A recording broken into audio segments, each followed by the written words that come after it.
নমস্কার, সবাই সুস্থ থাকুন, ভালো থাকুন এবং সদা হাস্যময় থাকুন, এই শুভ কামনা জানিয়ে শুরু করছি আজকের গ্লোব টিভির এই মুহূর্তের জ্যোতিষশাস্ত্রের লাইভ ফোন ইন অনুষ্ঠান।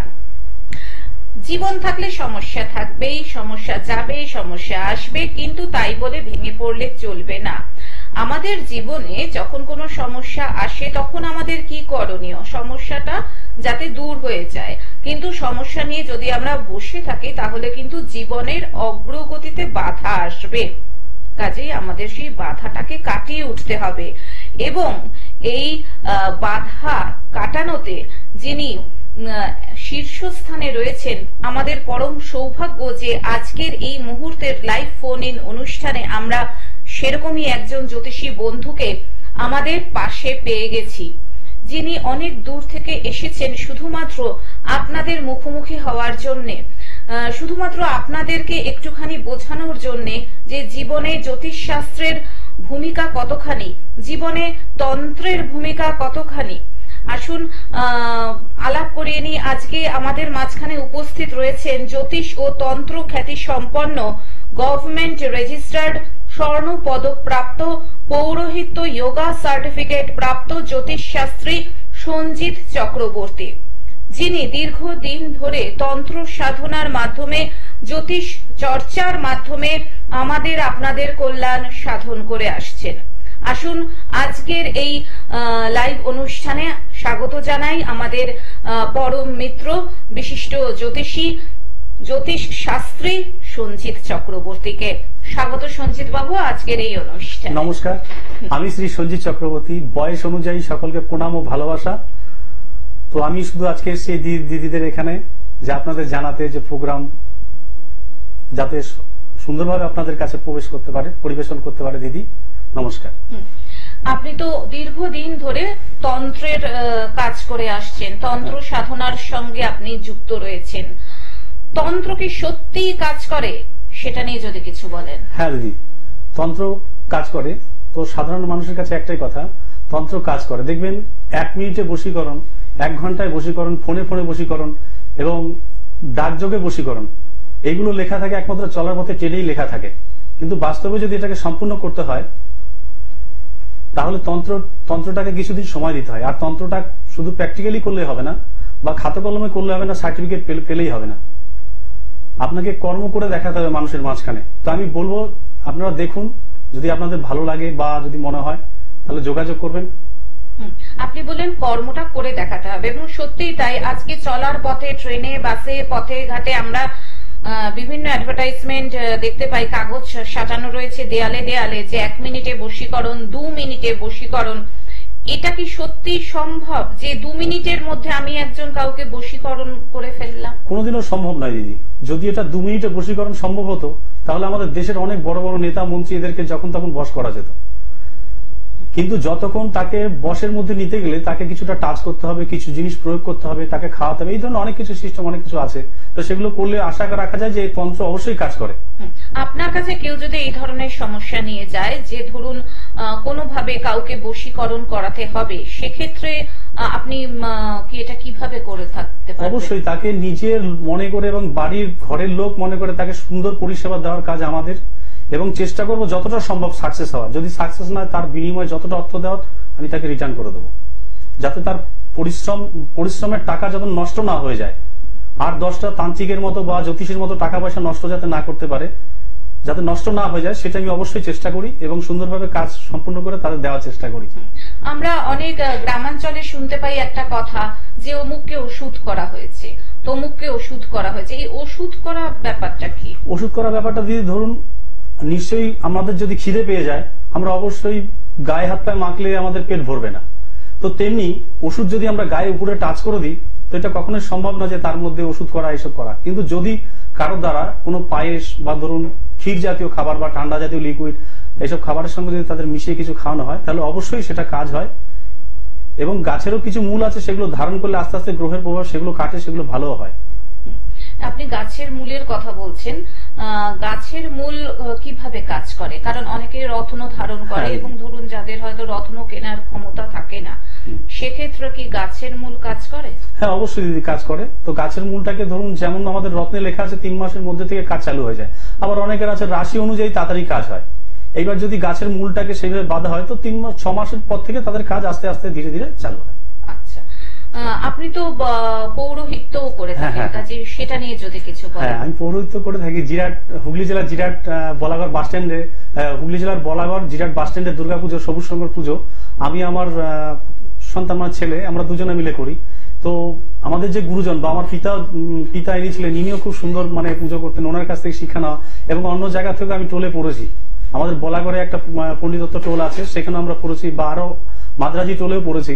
তো পুজো অর্চা করার ক্ষেত্রে তখন একটা, হয়তো এখন আমাকে দেখছেন অন্যরকম ভাবে, কিন্তু পুজো অর্চার ক্ষেত্রে একটা মুড তৈরি হয়ে যায়, ঈশ্বর প্রদত্ত একটা কিছু চলেই আসে সেখানে, অর্থাৎ ভগবানের কিছু পাওয়ার আমাদের মধ্যে আমরা পাই। আপনার নিজস্ব মন্দির রয়েছে? হ্যাঁ, মন্দির, আমার নিজস্ব মন্দির আমার বাড়িতে আছে। ঠিকানাটা যদি একটু বলেন, যারা দর্শক শ্রোতা বন্ধু কেউ যদি মনে করেন যে আপনার কাছে যাবেন, কাজ করাবেন, সেক্ষেত্রে যে মন্দিরটা রয়েছে কোথায় রয়েছে বা কটা থেকে কটা খোলা থাকে একটু যদি বলেন। জিরাট, হুগলি জেলার বলাগড় ব্লকের জিরাট হাসিমপুরের রেলগেটের সামনে স্টার হোটেলের গলি এসে বললে জিরাটে নেবে, যে কোনো মানুষকে বলবেন সঞ্জিত চক্রবর্তী বাড়ি কোনটা, জ্যোতিষশাস্ত্রী সঞ্জিত চক্রবর্তী বাড়ি কোনটা, তো অবশ্যই মানে আপনারা 1 মিনিট স্টেশন থেকে পৌঁছে যেতে পারবেন। কাজেই যারা মনে করছেন যে জ্যোতিষশাস্ত্রী সঞ্জিত চক্রবর্তীকে দেখাবেন, যারা মনে করছেন যে জীবনের সমস্যাটাকে কাটিয়ে উঠবেন, যারা মনে করছেন যে সুন্দর পথে হাঁটবেন, যারা মনে করছেন একটা সুস্থ সুন্দর জীবনের অধিকারী হবেন, যারা মনে করছেন যে না সমস্যা নিয়ে আমাদের বসে থাকার সময় শেষ হয়ে গেছে, তাদের জন্য দেখুন স্ক্রলে বুকিং নাম্বার যাচ্ছে।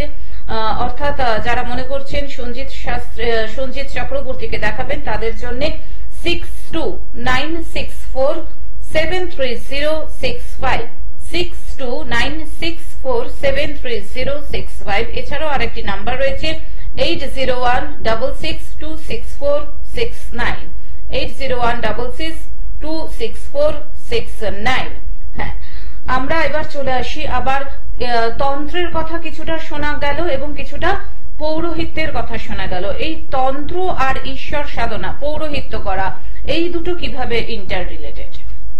দেখুন, তন্ত্রটা আর ঈশ্বর সাধনাটা যদি কেউ মনে করে এক জায়গায় গুলিয়ে ফেললে হবে না, তবে এটা দুটো অঙ্গাঙ্গি ভাবে জড়িত আছে। যেমন ধরুন, কোন পুজো অর্চনা করতে গেলে তন্ত্রটা অবশ্যই প্রয়োজন আছে, তো সঠিকভাবে যদি সঠিক জায়গায় সেই তন্ত্র প্রয়োগ করা হয় অবশ্যই সঠিক কাজ হয়। যদি কারো হাতে সেইভাবে কোনো অর্থ যশ মান না থাকে, তো আমি মনে করি জ্যোতিষশাস্ত্র থেকে ভগবানকে ডাকা বা পিতামাতাকে শ্রদ্ধা ভক্তি করা, গুরুজনকে সম্মান করা, মায়েদেরকে সম্মান করা, তো অনেক মানে কাজ উপকার এগুলো পাওয়া যায়। কারণ অনেকেই বলে থাকেন যে আমরা যেটা পেয়ে থাকি সেটা হচ্ছে আশীর্বাদ, তাই না? ঠিক দিদি, ঠিক। আশীর্বাদ খুব কার্যকরী। কাজে এই যে বড়দের পায়ে হাত দিয়ে প্রণাম করা বা ঈশ্বর সাধনা করা, আমরা জানি না ঈশ্বর আছেন কি নেই, কিন্তু একটা তো পাওয়ার অবশ্যই আছে।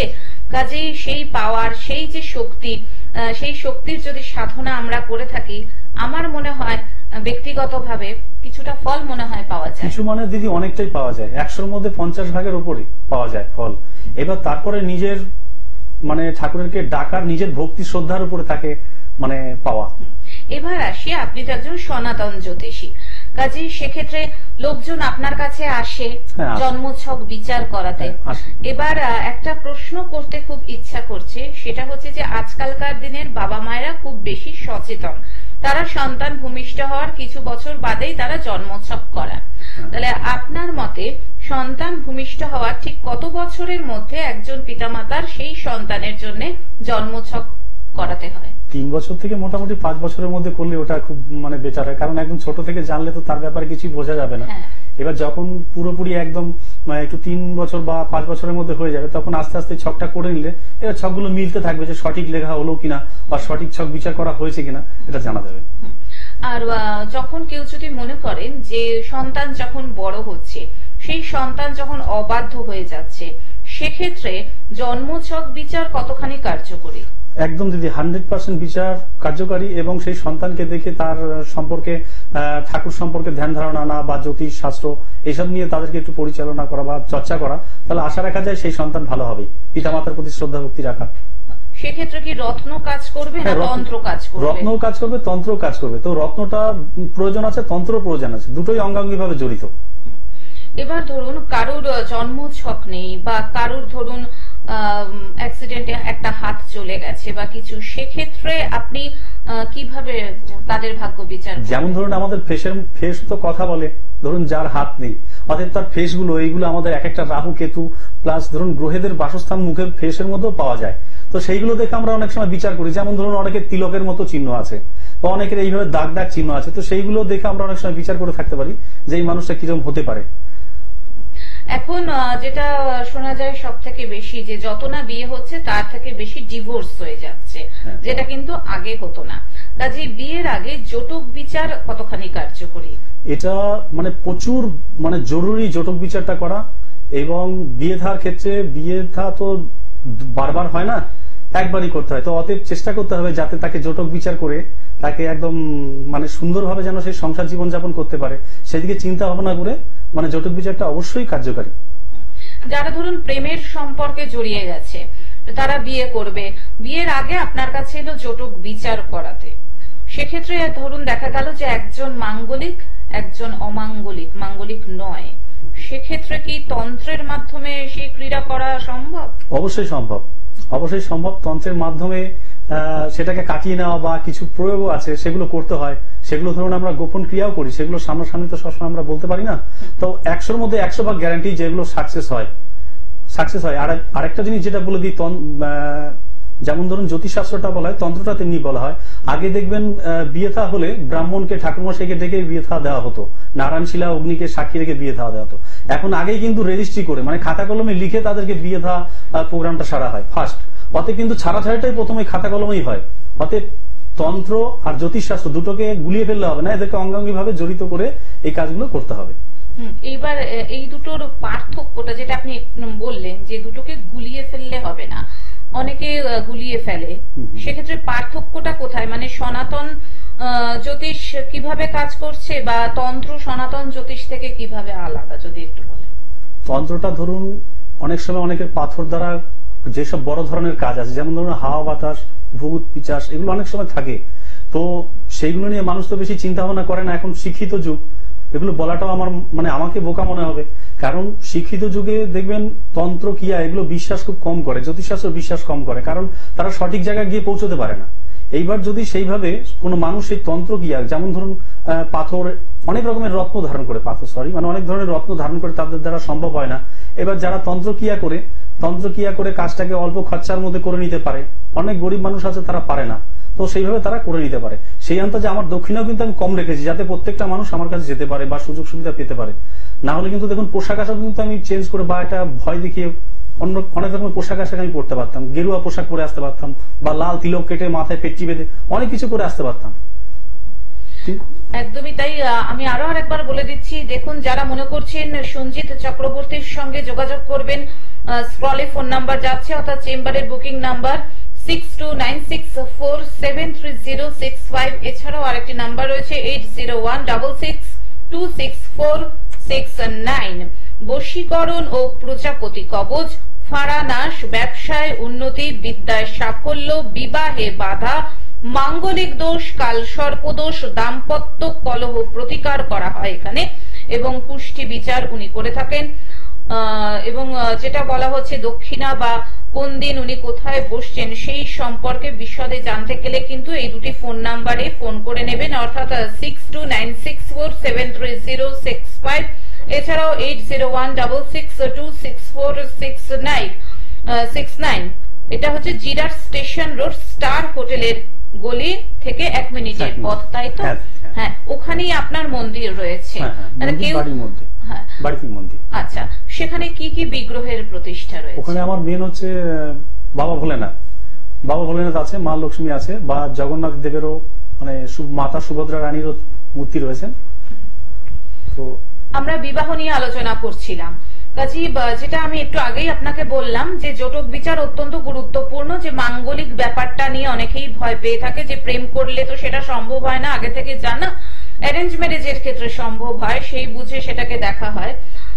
মাঙ্গলিক দোষটা কি সেটা নিয়ে যদি একটু বলেন, কারণ অনেকেরা অনেক ভ্রান্ত ধারণা রয়েছে এই মাঙ্গলিক দোষ নিয়ে সেটা যদি একটু বলেন যে মাঙ্গলিক দোষ ব্যাপারটা ঠিক কি?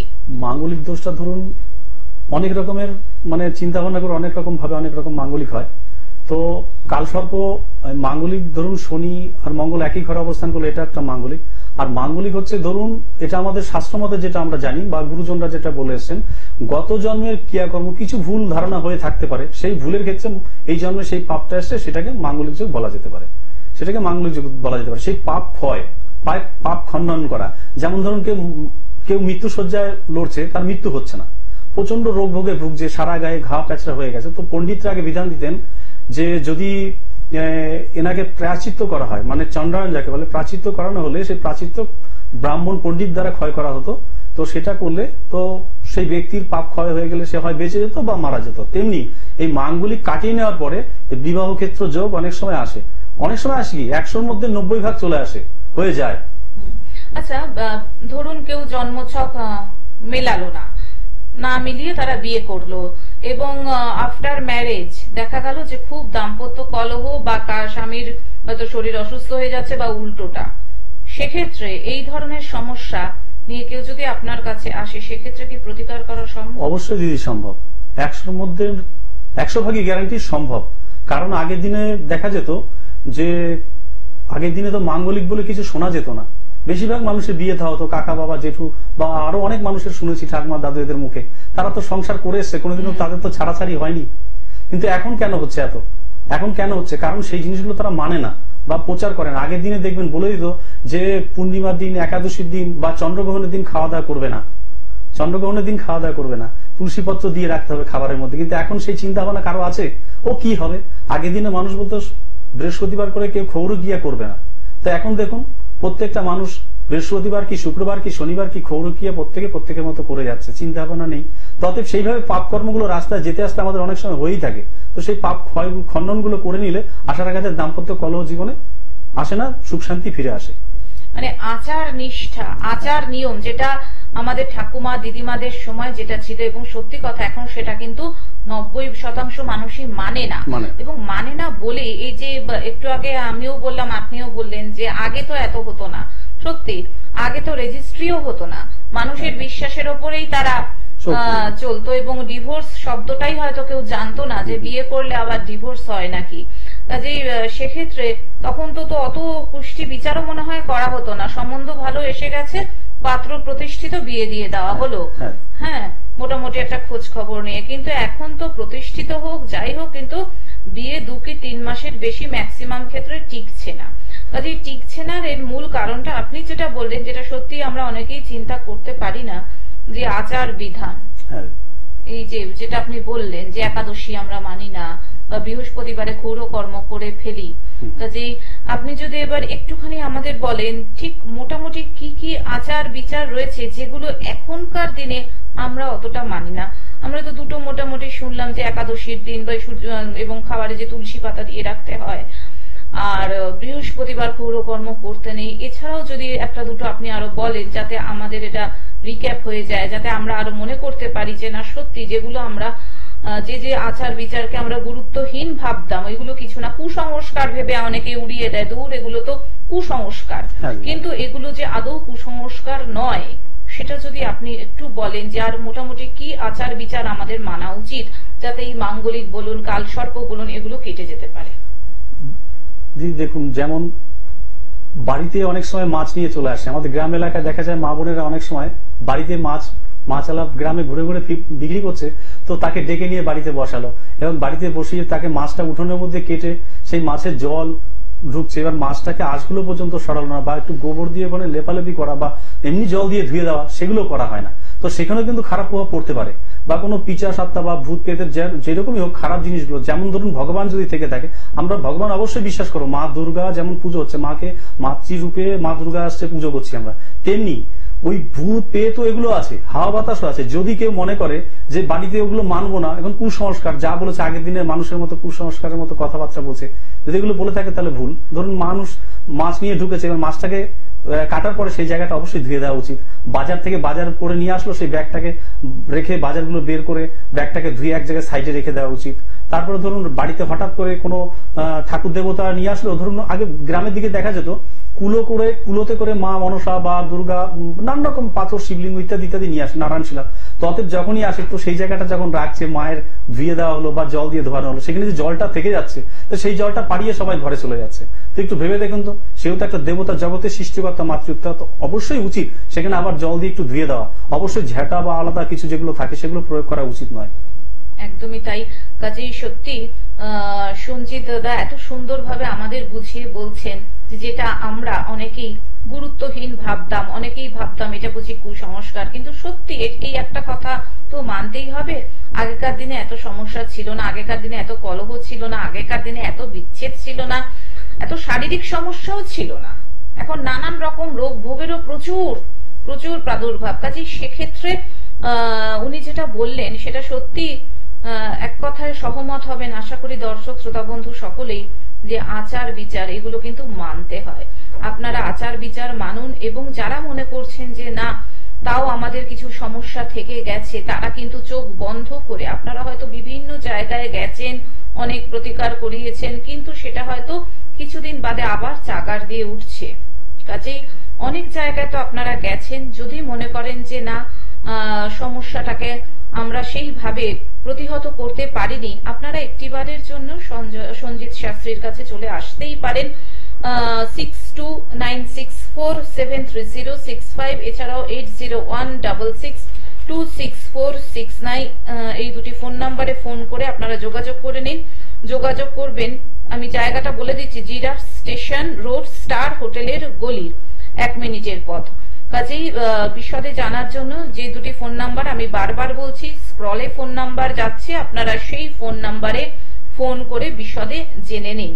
হ্যাঁ, এবার আসি একটা কথা, সেটা হচ্ছে যে হাওয়া লেগে যায়, ছোট ছোট বাচ্চা ছেলে মেয়েদের হাওয়া লেগে যায়, বাতাস লেগে যাচ্ছে, তার জন্য শরীর খারাপ হচ্ছে, কেউ বলছে ভূতে ধরছে।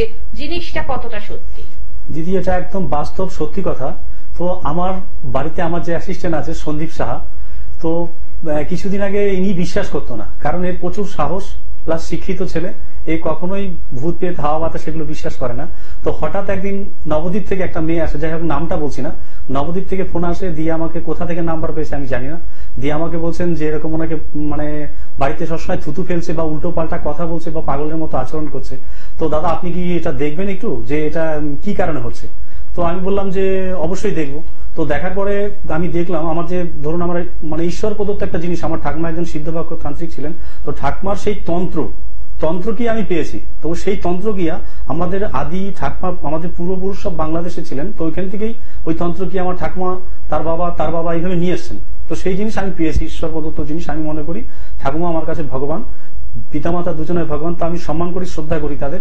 তো সেই জিনিসগুলো আমি নিয়েছি। তখন সেই মুহূর্তে আমাকে ফোন করে, এবার আমি তখন ওই মহিলার কথা শুনে আমি বলছি কি হয়েছে বলুন দিদি, দিয়ে বলছে আমার মেয়ে এরকম এরকম ব্যবহার করছে। তো আমি বললাম তো ফোনটা একটু আপনি মেয়েটার কাছে তাহলে নিয়ে যান দেখুন। তো আমার ফোনে এমনই কিছু করা আছে, যদি কাউকে ভূত পেত হাওয়া বাতাস কিছু থেকে থাকে তো ফোন করলেই তার মধ্যে সেই চিৎকার চেঁচামেচি হই হুল্লোড় করতে শুরু করে দেবে। তো ফোনটা যখন সামনে নিয়ে যায় তখন ওর মাকে বলছে না তুমি ফোনটা সরিয়ে দাও, আমি ফোন ধরবো না, ফোনটা তুমি সরিয়ে দাও, আমি ফোন নেবো না। তখন আমি বললাম জোর করে ওর সামনে নিয়ে যান। তো নিয়ে গেল, নেওয়ার পরে ফোনটাকে স্পিকারে দিয়ে দিয়েছে। তো স্পিকারে দেওয়ার পরে আমি সঙ্গে সঙ্গে বললাম যে স্পিকারে দিয়েছেন, দিয়ে আমি আস্তে আস্তে মন্ত্র যে শুরু করেছি, তখন মেয়েটা বলছে আমাকে উল্টো পাল্টা গালাগালি দিয়ে এই আমাকে শেষ করে ফেললো, ফেলে ফোনটাকে ছুঁড়ে ফেলে দেয়। তো পরে যখন আমার কাছে নিয়ে আসে তো মেয়েটা সুস্থ আছে, এখন মেয়েটা খুবই ভালো আছে, তো খুব মানে ভালো আছেন এখন এসব ব্যাপারে। অসংখ্য ধন্যবাদ সঞ্জিত দা, আপনাকে হাতে আজকে আর একদমই সময় নেই। ধন্যবাদ জানাই সকল দর্শক শ্রোতা বন্ধুকে। আজকের মতন জ্যোতিষশাস্ত্রী সঞ্জিত চক্রবর্তীকে নিয়ে আমরা বিদায় নিচ্ছি। চলে আসবো আবার আগামী পর্বে। সুস্থ থাকুন, ভালো থাকুন এবং অপরকেও ভালো রাখুন। আসছি, নমস্কার।